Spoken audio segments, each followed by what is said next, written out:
Welcome to the Salmon Runs YouTube. Enjoy the video.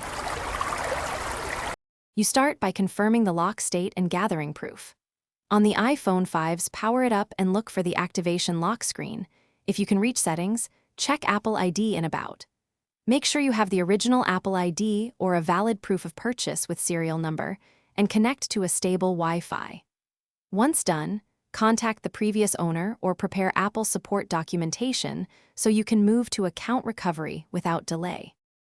You now act on ownership and recovery. If the previous owner is reachable, have them sign into iCloud.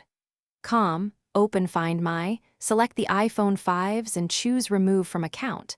This instantly clears activation lock. If the owner is not available, prepare the original sales receipt with serial or IMEI and contact Apple support, explaining the situation and submitting requested documents. Make sure to keep communication records and a clear photo of the receipt to speed verification and approval. You finish by verifying the lock is gone and completing setup. Restart the iPhone 5s, connect to Wi-Fi, and proceed through the setup assistant.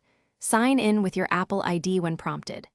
If activation lock still appears, return to Apple support with the documented proof or visit an Apple store so a technician can reassess. If things go wrong, remember one key troubleshooting tip. Do not use third-party bypass tools. They commonly fail and prevent legitimate support, so rely on Apple verification instead. Thanks for watching.